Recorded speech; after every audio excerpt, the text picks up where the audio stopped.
Assalamualaikum warahmatullahi wabarakatuh. Hari ini kita akan belajar kembali ya anak-anak soleh. Nah, sebelum kita belajar, alangkah baiknya kita membaca doa sebelum belajar. Angkat tanganmu, tundukkan kepala. A'udzubillahi minasyaitonirrajim. Bismillahirrahmanirrahim. Asyhadu an la ilaha illallah wa asyhadu anna Muhammadar Rasulullah. Aku bersaksi tidak ada Tuhan selain Allah, dan aku bersaksi bahwa Nabi Muhammad utusan Allah. Raditu billahi rabba wa bil islami dina wa bi Muhammadin nabiyya wa rasula wa bil qur'ani imama wa hukma. Rabbi zidni ilman warzuqni fahman, amin ya rabbal alamin. Nah, sekarang anak-anak simak video berikut ini.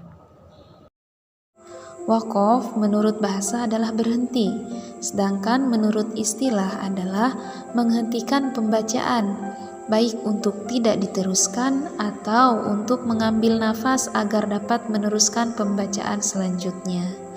Nah, ada beberapa cara waqaf atau menghentikan bacaan Al-Quran. Yang pertama, mematikan huruf yang akhir jika tidak mati. Contoh, al-alamina. Kemudian kita berhentikan, jadi kita wakofkan, kita matikan huruf nunnya, al-alamin. Itu. Yang kedua, bila akhirnya fathatain, artinya dua harokat fathahnya, maka mewakofkannya dengan membaca panjang satu alif atau dua harokat. Asal katanya contoh iwajan. Kemudian kita berhentikan atau kita wakofkan di situ, jadinya iwajah. Gitu. Yang ketiga, bila akhirnya tak marbutoh, tak yang bulat ya, maka mewakofkannya dengan membunyikan huruf H besar ya. Misalkan rohmatun asal katanya, taknya berharokat, kemudian kita wakofkan jadi rohmah. Yang keempat, bila huruf terakhirnya berharokat dan sebelumnya sukun, maka mewakofkannya dengan mematikan huruf akhir, jadi akhirnya ada dua sukun. Contoh yaumin, kita berhentikan jadinya yaum, wawunya mati, mimnya juga mati. Kemudian al-fajri ya, misalkan wal fajri, kita berhentikan, ro-nya juga dimatikan jadi wal fajr. Kemudian macam-macam waqaf. Ada waqaf ikhtiari, ada waqaf idtirori.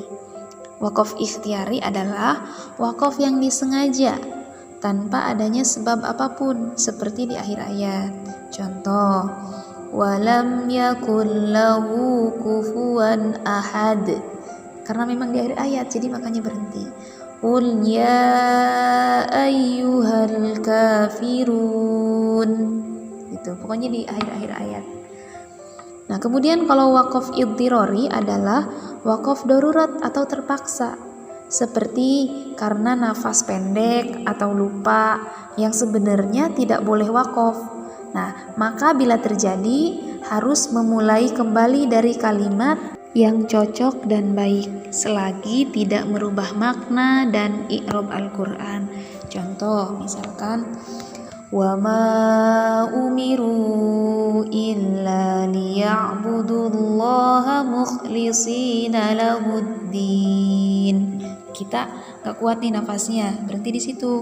Maka harus diulangi lagi karena di situ bukan tanda waqaf, bukan tempat pemberhentian. Kita ulangi lagi dari kalimat yang cocok. Misalkan kita ulang dari mukhlisina lahuddina hunafa.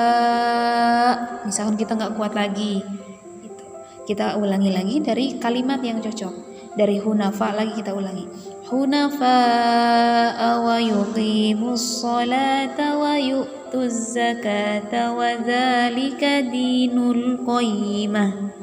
Jangan ngulang dari pertengahan kata. Misalkan hunafa'a, dia ambilnya dari awayuki, jangan.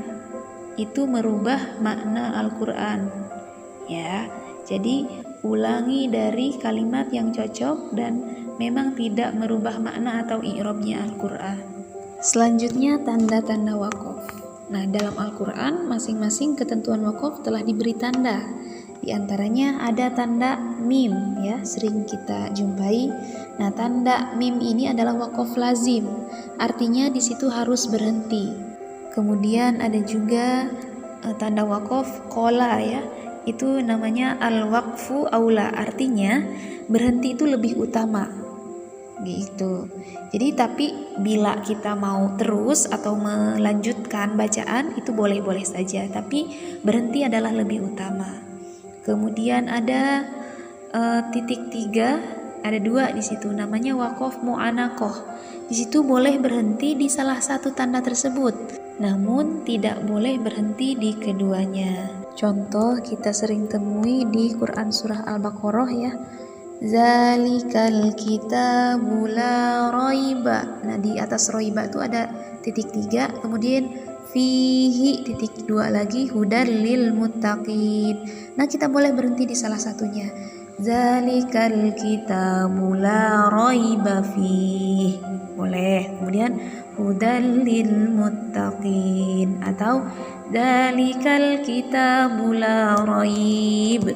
Kemudian dilanjut fihi hudal lil muttaqin. Selanjutnya tanda wakaf jim, itu namanya wakaf jaiz, artinya boleh berhenti, boleh pula disambung, itu terserah gimana kekuatan nafas kita aja. Kemudian sholat, artinya al-waslu aula, boleh disambung itu lebih utama, ya, jadi lebih baik diteruskan daripada berhenti. Tapi kalau memang tidak kuat nafas atau lupa, boleh berhenti. Kemudian ada juga yang ditandai dengan lam alif atau singkatan dari la waqfa fih, artinya tidak ada wakaf, akan tetapi bila tanda itu di akhir ayat lebih baik wakaf daripada wasol.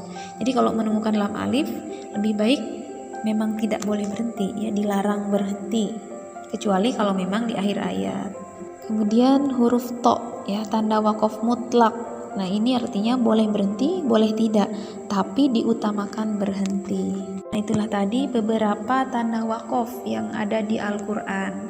Jadi kalau misalkan menemukan, silahkan dipilah-pilah mana yang boleh berhenti, mana yang boleh lanjut, mana yang lebih utama. Nah, silahkan, karena sudah belajar, silahkan dipraktekkan di tilawahnya masing-masing. Baik anak-anak, Miss akhiri pembelajaran hari ini dengan bacaan hamdalah. Alhamdulillahirabbil alamin. Wassalamualaikum warahmatullahi wabarakatuh.